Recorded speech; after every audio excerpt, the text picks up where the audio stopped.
నాయక pen Pillai, నాయకురాలా అంటున్నారు. నువ్వు చాలా మంచి నాయకురాలు అమ్మా.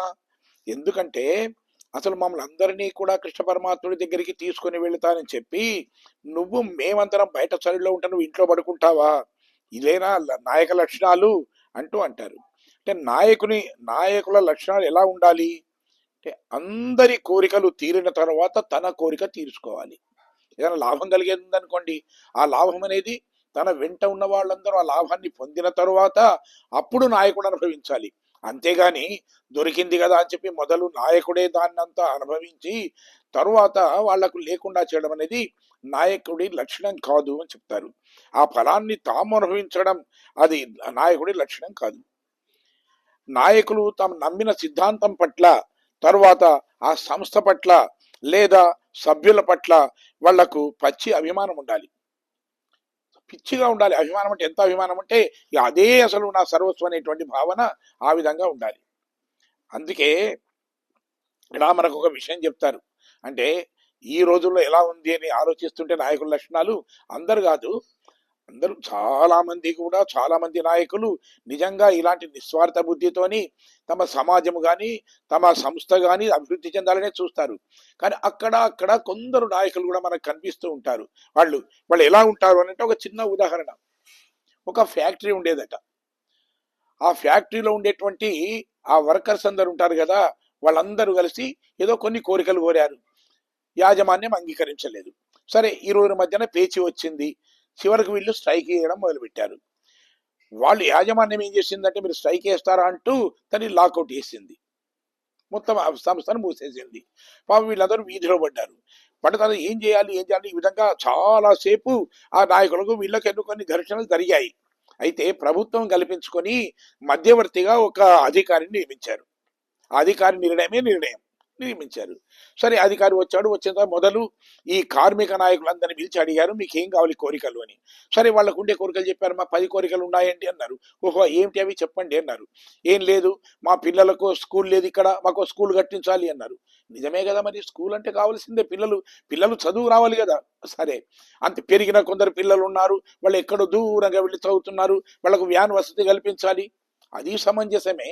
కాబట్టి సరే అలాగే అన్నారు.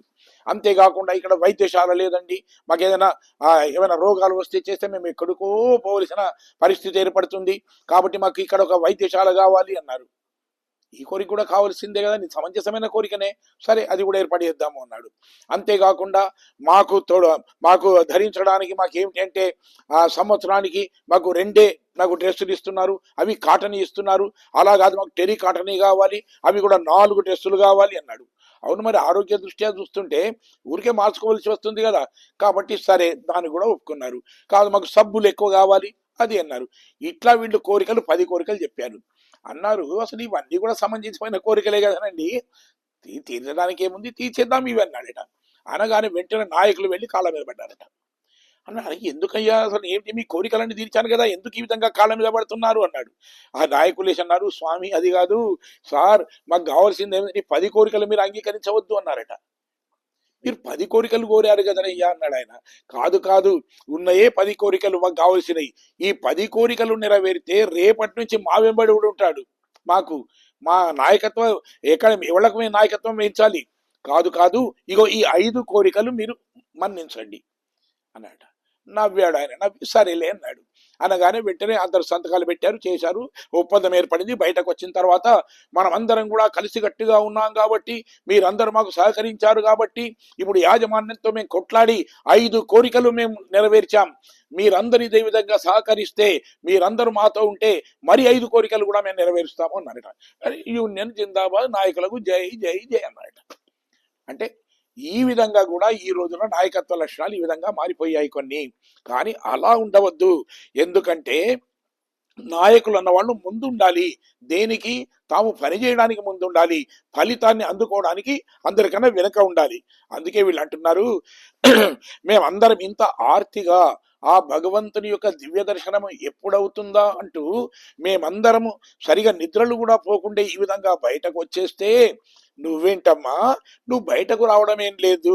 ఎందుకంటే శ్రీకృష్ణుడు మాకెవరికి చెప్పకుండా ఆయన మాయావి కదా, కాబట్టి ఒకవేళ మీ ఇంటికి వచ్చాడా ఏంటి, ఆ కృష్ణ పరమాత్ముని ఎదురుగా పెట్టుకున్నావు కాబట్టి ఇంత ఆనందంగా ఇంత నిశ్చింతగా ఈ విధంగా మాట మాట్లాడకుండా ఉన్నావు కదా అని చెప్పి అన్నారట. అందుకనే నై ప్రాపణే అంటారు, నువ్వు ముందుంటే తప్ప కృష్ణుడు మాకు తమ దర్శనాన్ని ఇవ్వడమ్మా, ఎందుకంటే నీవు కృష్ణ పరమాత్ముడికి అత్యంత ఆప్తురాలివి కాబట్టి నీ ముఖం చూస్తే నీతో పాటు మాకు కూడా దర్శనం కలుగుతుంది, మా కోరిక కూడా నెరవేరుస్తాడు స్వామి, అందుకని నీవు రావమ్మా, నువ్వు ముందుండాలి అని పిలుస్తున్నారు. నారాయణన్మూర్తి అంటే నారాయణుడు అంటే అంతటా వ్యాపించిన వాడు అని మనం చెప్పుకున్నాం దాని గురించి కూడా. అంటే ఉపనిషత్తులు ఇవన్నీ కూడా పరమాత్ముడు ఎలా అంటే మొత్తం ఈ ప్రపంచమంతా కూడా వ్యాపించిన వాడు, అంతర్బహిచ్చ తత్సర్వం నారాయణ అని చెప్పి మొత్తం బయట లోపలంతా కూడా వ్యాపించిన వాడు చెప్తున్నారు కదా. మరి అలాంటి జితంతా స్తోత్రంలో కూడా ఏమంటారు, నతే రూపం నచకారో నాయుధాని నచాస్పదం తవాపి బుధదాకారో భక్తానాం తం ప్రకాశసే అంటారు. అంటే ఏంటి, పరమాత్ముడికి ఒక రూపం అవసరం లేదు, ఇలానే ఉంటాడని కాదు ఆయన. కానీ ఎందుకు అంటే ఒక రూపంలో మనకు కనిపిస్తేనే ఆ రూపాన్ని మన హృదిపథంలో మనం నిలుపుకొని కళ్ళు మూసుకున్న ఆ రూపాన్ని మనం స్మరిస్తూ మనం భక్తి అనేటువంటి మార్గంలో నడుస్తాం. కాబట్టి మన కోసం ఒక రూపాన్ని ధరిస్తాడు స్వామి వారికి. చక్రం అవసరం లేదు, శంఖం ఇవేం అవసరం లేదు, ఆయుధాలే అవసరం లేదు. కానీ కేవలం భక్తులను రక్షించడానికి మాత్రమే అతనికి ఆయుధాలు కావాలి. కాబట్టి అలాంటి ఆ నారాయణుడు ఎలాంటి వాడు, ఆయన కృపా సముద్రుడు అంటాడు. అంటే సముద్రమంత కృప కలిగిన వాడు, అంతము లేనటువంటి ఆయన వాత్సల్యం కలిగిన వాడు, మనమంటే ఎంతో ప్రేమ కలిగిన వాడు ఆయన. మనం కానీ మన కర్మ అనేది ఎలా ఉంటుంది, అనుభవిస్తే గాని తీరదు. కొన్ని కర్మలు ఎట్లా ఉంటాయి, అనుభవించాలి అని చెప్తున్నాం మనం. కర్మ ఫలం అప్పుడప్పుడు మన కష్టాలను ఇస్తూ ఉంటాడట, అంటే అనుభవించడానికి ఇస్తాడు. ఏదైనా పెద్ద కష్టం వచ్చేది ఉంటే ఆ కష్టం నుండి మనల్ని రక్షించడానికి ఓ చిన్న కష్టాన్ని కలిగిస్తాడు పరమాత్ముడు. మనం వెంటనే మనం అనుకుంటాం, ఏంటి దేవుడు ఉన్నాడా, అందరికి ఎన్నో రకాలుగా అవుతుంది, నాకేం చేయడం లేదు, నాకే కష్టాలు వచ్చాయి, ఈ విధంగా అనుకుంటుంటాం. కానీ అది కాదు మనం అర్థం చేసుకోవాల్సింది. ఒక డాక్టర్ దగ్గరికి మనకి ఏదో వేలు నొప్పి ఏదో అయి వెళ్ళామనుకోండి, ఆ వేలును చూసిన తర్వాత అది చెడిపోయింది, మురిగిపోయింది, లేదా క్యాన్సర్ వచ్చింది దానికి. అప్పుడు ఏం చేస్తాడు డాక్టరు, తాను డబ్బులు ఫీజు తీసుకుంటాడు, తర్వాత ఈ ఆపరేషన్ చేసేసి ఆ వేలును తొలగిస్తాడు. అంటే అప్పుడు ఆయన క్రూరుడు, ఆయన దుర్మార్గుడా కాదు. ఈ వేలును తొలగించకపోతే మొత్తం చెయ్యి కుళ్ళిపోతుంది, చెయ్యి కుళ్ళిపోతే మొత్తం దేహం కుళ్ళిపోతుంది, దేహంతో పాటు ఇదంతా కూడా మన ప్రాణమే పోతుంది. కాబట్టి అత్యంత విలువైన మన ప్రాణాలను రక్షించడానికి తాత్కాలికంగా నీకు చిన్న కష్టం అనిపించినా నీ వేలును కోసేస్తున్నాడే మన పరమాత్ముడు కూడా అలాగే. అంటే మనకు చిన్న కష్టం, ఒకవేళ చిన్న కష్టాన్ని మనకు కలిగిస్తే దాని వెనుక ఉండే పెద్ద కష్టం మనకు తొలగిపోతుంది, అంటే కష్టాలను ఇస్తాడు అది. కాబట్టి అంత మాత్రాన పరమాత్ముడి దయ లేదు అని మనం అనుకోవడం కాదు. అందుకే వీళ్ళు అంటున్నారు. అందుకని ఆ స్వామిని ముఖ్యంగా మనం ఆ కేశవుణ్ణి మనం స్మరించాలి అంటున్నారు. అంటే కేశవుడు అంటే ఏమిటి, చక్కని కేశపాశములు కలిగిన వాడు, అంటే చక్కనైన అందమైనటువంటి వెంట్రుకలు కలిగిన వాడు అని అర్థం. అంతేకాకుండా కేశి అనేటువంటి ఒక రాక్షసుణ్ణి సంహరించిన వాడు అని కూడా అంటారు. ఈ కేశవ నామాన్న ఏమిటంటే అసలు ఒక గుర్రపురంలో వచ్చాడట ఒకసారి రాక్షసుడు, వస్తే వాణ్ణి సంహరించాడు ఆ కృష్ణుడు, అందుకని అప్పటి నుంచి కేశి అని అన్నారు అని ఒకటి ఉంటే, అసలు కేశి అనేటువంటి పదాన్ని పరమేశ్వరుడు ఆ ఇచ్చినటువంటి ఆ పేరు, అది బిరుదు, అది నారాయణుడికి. ఒక రోజున కృష్ణ పరమాత్ముడికి ఎంతమంది అష్టభార్యలు, అందరికీ 10 మంది కుమారులు ఉన్నారు, ఒక కూతురు ఉందట. ఒక్క జాంబవతికి మాత్రం సంతానం లేదు, 7 ఉన్నారు. జాంబవతి ఉండే అందట అసలు కృష్ణుడితోని, స్వామి స్వామి మరి పరమేశ్వరుడు చాలా కరుణ కలిగిన వాడట కదా, ఏదంటే అది నెరవేరుస్తాడట కదా, మనం కైలాసానికి వెళ్ళి పరమేశ్వరుని కలుద్దామా అన్నాడట. కృష్ణుడు అనుకున్నాడు, మరి అదే కృష్ణుడి దగ్గరికి వచ్చి స్వామి మరి సంతానం లేదు ఏం చేద్దామంటే ఏం చెప్పేవాడు, కానీ పరమేశ్వరుడి దగ్గరికి పోదామా అన్నాడట. సరే అన్నాడు అని ఆ జాంబవతితో కలిసి కైలాసానికి వెళ్ళాడట. వెళుతుంటే త్రోవలో చెప్పిందట ఈమె జాంబవతి, స్వామి మీకు అందరితోని స్తుతించడం అంటే అందరూ మిమ్మల్ని స్తుతిస్తే వినడమే కానీ మీరు ఎవరిని కూడా ఎప్పుడు పొగడరు, స్తుతించరు కదా. మనం వెళ్ళేది పరమేశ్వరుడి దగ్గరికి, మనం ఒక పని మీద అతని దగ్గరికి వెళుతున్నాం కాబట్టి అతన్ని స్తుతించడం అనేది ధర్మం, కాబట్టి కొంచెం జాగ్రత్తగా స్తుతించండి అన్నాడట. నీకెందుకు అన్నాడట. అక్కడికి వెళ్ళిన తర్వాత పరమేశ్వరుడి దగ్గరికి వెళ్ళిన తర్వాత ఒకసారి జాంబవతి చూసింది, ఏమా ఇంకా మొదలు పెట్టవని. వెంటనే మొదలు పెట్టాడట, నమ ఘోరాయచ కటకటాయచ అని కూడా మొదలు పెట్టాడ. వినగానే అప్పుడు శంకరుడు నవ్వి అన్నట, స్వామి ఆపండి, ఎందుకంటే మీరు అందరి స్తుతి వినడమే తప్ప, అందరి స్తోత్రాలు వినడమే తప్ప ఇతరులను స్తోత్రం చేయడం అనేది నీకు ఎప్పుడు రాదు కదా, అది ఎలా స్తోత్రం చేయాలో నేను చూపిస్తాను అని చెప్పి ఆయన మొదలు పెట్టాడట. ఆయన ఏమన్నాడట, అది కాయితే బ్రహ్మణో నామ ఈశోహం సర్వదేహినాం అవాం తవాంగే సంభూతౌ తస్మాత్ కేశవనామనాథ్ అన్నాడు. అంటే తస్మాత్ కేశవనామవాన్ అంటే నీకు కేశవుడు అనే పేరు ఎలా ఎందుకు వచ్చిందో తెలుసా స్వామి. అక్కడ కా అంటే బ్రహ్మ, ఈశ్వరుడు అంటే నేను, ఈశ్వరోహం నేను ఈశ్వరుణ్ణి, మేము ఇరువరము కూడా నీ శరీరం నుండి పుట్టాము కాబట్టి ఇటు బ్రహ్మకు అంటే బ్రహ్మకు, ఇటు ఈశానం ఈశ్వరుడికి నువ్వు జన్మనిచ్చావు కాబట్టి నీ పేరు కేశవుడు అని ఇప్పటి నుంచి ఉంటారు అని చెప్పి ఆ విధంగా చెప్పాడట ఆయన. అయితే అలాంటి కేశి యొక్క వృత్తాంతం చెప్పినప్పటికీ కూడా కేశి అనే రాక్షసుడిని సంహరించినటువంటి వృత్తాంతాన్ని, కేశి అనే రాక్షసుడి ఇక్కడికి వచ్చాడు అని చెప్పినా గాని లోపల ఉండేటువంటి ఆవిడ బయటకు రాలేదట, అలాగే ఉండిపోయిందట.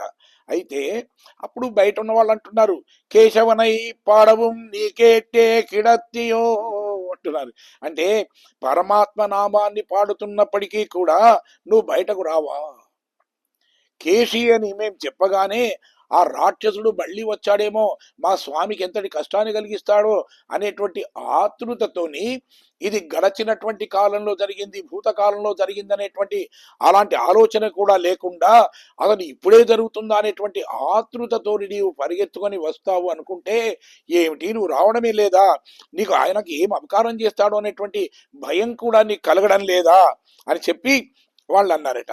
ఎందుకంటే అసలు సాధారణంగా ఏమిటంటే ఎక్కువగా ప్రేమ ఉన్న దగ్గర ఏదైనా ఎప్పుడో జరిగిన విషయమైనా అని ఒకసారి తీయగానే మొదలు ఇది గడచింది అనిపించదు మనకు, ఏమైంది అంటే ఆతృతో అడుగుతాం, కాదు ఇది ఇంత జరిగిన విషయమే అంటే ఓహో అలాగా అని ఊరుకుంటాం. ఎందుకంటే మన ఆళ్వార్లలో కూడా కులశేఖర ఆళ్వార్లు ఉన్నారు మనకు, చాలా పరమ భక్తుడు ఆయన. ప్రతిరోజు రామాయణం వినేవాడట, ఒక పండితుడు వచ్చేవాడు రామాయణం కొంత ఘట్టం చెప్పేవాడు, ఇది ప్రతిరోజు ఆయన దినచర్య. అయితే ఆ పండితుడు ఈ విధంగా చెప్పేవాడు. తర్వాత ఈ విధంగా కొంతకాలం గడిచిన తర్వాత ఒక రోజున ఆ పండితుడికి వేరే గ్రామానికి వెళ్ళవలసిన అగత్యం ఏర్పడింది. ఆయన కొడుకు కూడా మహాపండితుడు కాబట్టి ఆయన కొడుకును పిలిచి చెప్పాడు, నాయన ప్రతిరోజు మనం కులశేఖర ఆళ్వార్ల దగ్గరికి వెళ్ళి ఈ రామాయణం చెప్పాలి కదా, ఈ రోజు నుంచి ఒక 2-3 రోజులు నీవు కూడా ఈ కార్యక్రమాన్ని నిర్వహించాలి, నేను తర్వాత వస్తాను 2 రోజుల తర్వాత అన్నాడు. సరే అని కుమారుడు వెళ్ళాడు, ఆయన మహాపండితుడే కాబట్టి ఆయన కూడా చెప్తుంటే మరిచి ఆయన చెప్తున్నాడు. అసలు దానంతా మరిచిపోయి కులశేఖరాలు అని వింటున్నారు. ఆ రోజు వచ్చినటువంటి ఘట్టం ఏమిటి అంటే అక్కడ కరదూషణాదులతోని యుద్ధ ఘట్టం వచ్చిందట. అరణ్యవాసానికి వెళ్ళిన తర్వాత అక్కడ కరదూషణలోని వాళ్ళు ఋషులను మునులను బాధిస్తున్నారు. ఋషులు మునులు వచ్చి ఇతన్ని ప్రార్థిస్తే వాళ్ళని సంహరిస్తా అన్నాడు కాబట్టి 14,000 మంది కరదూషణాదులతోని ఆ రామచంద్రుడు యుద్ధం చేస్తున్నటువంటి ఆ ఘట్టం అనేది అక్కడ వచ్చిందట. వచ్చని చెప్పాడు ఆయన, 14 సహస్రాణం రక్షసాం భీమకర్మణం ఏకో రామ స్వధర్మాత్మ కథం యుద్ధం భవిష్యతి అన్నాడు. అంటే అక్కడ చూతామా 14,000 మంది రాక్షసులు ఉన్నారు, భయంకరంగా ఉన్నారు. అంతేకాకుండా నీతి నియమాలు లేనటువంటి వాళ్ళు, క్రూరమైనటువంటి భయంకరమైన ఆయుధాలను ధరించి ఉన్న వాళ్ళు వాళ్ళంతా. మరి ఇక్కడ చూద్దామా ఏకో రామ, రాముడు ఒక్కడే, మరి అది కూడా సధర్మాత్మ, ధర్మాన్ని వదలని వాడు, అంటే ఆ ధర్మాన్ని వదిలినటువంటి అధర్మమైన యుద్ధం చేసేవాడు కాదు. కాబట్టి మరి అసలు యుద్ధం కథం భవిష్యతి, ఇక్కడ కథం యుద్ధం భవిష్యతి, అసలు యుద్ధం ఎట్లా జరుగుతుందో అని చెప్పి అన్నాడు. వింటున్నటువంటి ఆ కులశేఖరాల వాళ్ళు ఒక్కసారిగా ఆయన తన్మయత్వాన్ని చెందుతున్నాడు, వింటున్నాడు. విని ఒక్కసారి ఏమిటి రాముడు ఒక్కడా, ఎవరూ లేరా, అసలు మనం బ్రతికిలేమా ఏమిటి అని చెప్పి వెంటనే సైన్యాన్ని పిలిచి అన్నాడట, వెంటనే మన సైన్యాన్ని తయారు చేయు, అసలు మనం రాముడికి మనం అండగా మనం వెళుతున్నాము అన్నాడట. వెంట అంత సైన్యాన్ని పట్టుకొని ఆయన వెళుతూ ఉన్నాడు. వెళుతుంటే కొంత దూరం వెళ్లే వరకు ప్రతిరోజు అంతకుముందు చెప్పేటువంటి ఆ పండితుడు వస్తున్నాడట. ఈయన ససైన్యంగా వెళ్ళడం చూడగానే ఆయనకు అనిపించింది, ఓహో ఇవాళ ఇది కట్టం కదా, బహుశా మైమరిచినట్టున్నాడు, మా కుమారుడు చెప్పడంలో కొంచెం ఏదో లోపం జరిగినట్టుంది అని అనుకొని, ఆగండి ఆగండి ఆగండి ఎటు వెళుతున్నారు అన్నాడు. అని చెప్పాడు. అసలు రాముడు యుద్ధం చేస్తున్నాడట, 14,000 మంది రాక్షసులు ఒక్కడే ఉన్నాడట, అందుకని వెళుతున్నాము అన్నాడట. అనగాని అన్నాడు, కాదు కాదు, కొంచెం ఒక స్థిరంగా ఉండండి. ఏమిటంటే, త్వం దృష్ట్వా శత్రుహంతారం మహర్షీనాం సుఖావహం బభూవ హృష్ట వైదేహి భర్తారం పరిశ్వజే అన్నాడు. అంటే ఆగండి ఆగండి ఆగండి, రాముడు యుద్ధంలో విజయాన్ని సాధించాడు. 14,000 మంది కరదూషణాదులను ఆ ఒక్కడే కొన్ని గడియల కాలంలోనే సంహరించేశాడు. ఋషులు మునులు అందరూ ఆనందించారు. అంతేకాకుండా ఆ యుద్ధంలో శత్రువుల బాణాలు తగలడం వల్ల రాముడి శరీరం అక్కడక్కడ గాయాల పాలైతే ఆ లోపల గుహలో ఉండి చూస్తున్నటువంటి ఆ సీతాదేవి పరిగెత్తుకొని వచ్చి అతనికి గాఢమైనటువంటి పరిశ్రంగం అంటే ఆలింగనం చేసుకుంది. ఆ ఆలింగనం చేసుకున్నతోని ఆమె భూమి పుత్రిక కదా, మనకుండే ఔషధాలన్నీ భూమిలోనే పుడతాయి కదా, ఈమె కూడా భూమిలోనే పుట్టింది కదా, కాబట్టి ఈమె ఒక్కసారి ఆ విధంగా రామచంద్రుడిని కౌగలించుకునే వరకు ఆయన శరీరంలో ఉండే గాయాలన్నీ కూడా దూరం అయిపోయాయి, అంతా ఆనందంగా ఉన్నారు అని చెప్పాడట. ఓహో అలాగా అంటూ తన సైన్యాన్ని తీసుకుని వెనక వచ్చాడట. ఇక్కడ అదే అంటున్నారు. ఎందుకంటే ఇప్పుడు కులశేఖరాలు వాళ్ళు కూడా ఏమిటి అంటే, ఎప్పుడో జరిగిన యుద్ధం ఇప్పుడే జరుగుతుందేమో అని వాళ్ళ తన్మయత్వం చెంది భావోద్వేగంతో ఆ విధంగా పరిగెత్తుకొని వచ్చాడు కదా, నీవు కూడా కేశీ వృత్తాంతాన్ని చెప్పితే అలాగే పరిగెత్తుకొని వస్తావేమో అని మేమనుకుంటే, ఇంకేమిటి అలాగే స్థిరంగా లోపల ఉన్నావు అని చెప్పి అంటుందట. మరి సీతాదేవి ఎందుకు బయటకు అక్కడికి వచ్చింది అంటే, తాను రామచంద్రుడి విజయ వార్త విని ఇక్కడి బయటకు పరిగెత్తుకుని వచ్చింది సీతాదేవి. అలాగే నీవు కూడా కేశిని సంబంధించినటువంటి అంటే శ్రీకృష్ణుడు విజయాన్ని సాధించినటువంటి ఆ విషయాన్ని విని నీవు కూడా లోపల నుండి పరిగెత్తుకొని వస్తావు అని అనుకుంటే, ఇదేముడా ఎందుకమ్మా నీవు అలాగే లోపల ఉన్నావు, అంతేకాదు తేషముడయ్యా తిరా అన్నారు. అంటే తేజస్సు కలిగిన దానా తలుపు తెరవమ్మా, ఎందుకంటే తేజస్సు కలిగిందని ఎలా తెలుస్తుంది? అది ఉండేటువంటి ఆ తలుపులకు ఉండేటువంటి చిన్న చిన్నగా ఉండే ఆ సందులు ఉంటాయే, వాటి రంధ్రాలు ఉంటాయే, అందులోంచి ఆ ప్రకాశం అనేది బయటకు వస్తుందట. కాబట్టి ఇదంతా కూడా నీ భక్తితో ఏర్పడినటువంటి ఇదే కదా, కాబట్టి నువ్వు తలుపు తీయమ్మా అని అన్నారట. ఎందుకంటే ఎవరైతే అది ఆ భగవద్ భక్తులు ఉంటారో వాళ్ళలో ఒక దివ్యమైనటువంటి తేజస్సు అనేది కనిపిస్తుంది. అందుకనే మన పెద్దలు కానీ పెద్దలను ఎవరైనా, ముఖ్యంగా మన ఆచార్యులు ఎవరైనా ఉంటే వాళ్ళను ముట్టుకోవద్దు అంటారు మన పెద్దలు. ఎందుకు అనంటే వాళ్ళలో ఒక తేజస్సు, దివ్యమైన తేజస్సు ఉంటుంది. ఆ తేజస్సును భరించగలిగిన శక్తి మనకు ఉండదు. కేవలం వాళ్ళు చూస్తే చాలు, వాళ్ళు ఆ మంగళాశాసనం చేస్తే చాలు, మనకుండే కోరికలు తీరిపోతాయి, పాదాలను పట్టుకోవాల్సిన అవసరం లేదు అని చెప్పి అందుకే మన పెద్దలు చెప్తుంటారు వీళ్ళు. అయితే మనకు ఆచార్యులు కూడా కేవలం భగవత్ తత్వాన్ని అనుభవించి తరించకుండా, అంటే ఇప్పుడు లోపల ఉండేటువంటి ఏం చేస్తుంది గోపిక, లోపల ఉండి తాను బయటకు రాకుండా పరమాత్ముడి తత్వాన్ని అనుభవిస్తూ ఆనందాన్ని అనుభవిస్తుంది. కానీ మన ఆచార్యులు కూడా అలాగే లోపల ఉండి తాము భగవతత్వాన్ని అనుభవిస్తూ ఆనందాన్ని పొందరు. ఎందుకు అంటే సమాజంలోకి వస్తారు, తీర్థయాత్రల పేరుతోని వస్తుంటారు, తిరుగుతుంటారు, మన దగ్గరికి వచ్చి తాము పొందేటువంటి ఆ భగవత్ ఆ సమాగమం వల్ల కలిగే ఆనందం ఏదైతుందో అది మనం కూడా పొందేట్టుగా మనను అనుగ్రహిస్తాడు. అందుకనే ఈ రోజున కూడా కేవలం నీవు అనుభవించడమే కాదు, నీవు తలుపు తీసుకొని బయటకు రా, నువ్వు పొందుతున్నటువంటి ఆనందంలో మేము కూడా భాగస్వాములం అయ్యేట్టుగా మమ్మల్ని అనుగ్రహించు అంటూ ఈనాటి గోపికను వీళ్ళు ప్రార్థిస్తే ఆమె కూడా సరే నేను వస్తున్నాను, స్వామి దగ్గరికి వెళదాం పదండి అని చెప్పి బయటకు వచ్చేసింది. కాబట్టి ఈనాడు ఈ ఈ పాసురం అనేది మనం 7వ పాసురాన్ని మనం పూర్తి చేసుకున్నాం. తర్వాత ఇది మనం వీడియోలో మనం పెడుతున్నాం కాబట్టి ఒకవేళ ఈ వీడియో నచ్చినట్టయితే మీరు సబ్స్క్రైబ్ చేయండి, లైక్ కొట్టండి, తర్వాత ఇంకా ముందు ముందు మంచి వీడియోలు చేయడానికి ప్రోత్సాహాన్ని కలిగించండి. జయ శ్రీమన్నారాయణ. మంగళం కౌశలేంద్రాయ మహనీయ గుణాత్మనే చక్రవర్తి తనూజాయ సార్వభౌమాయ మంగళం.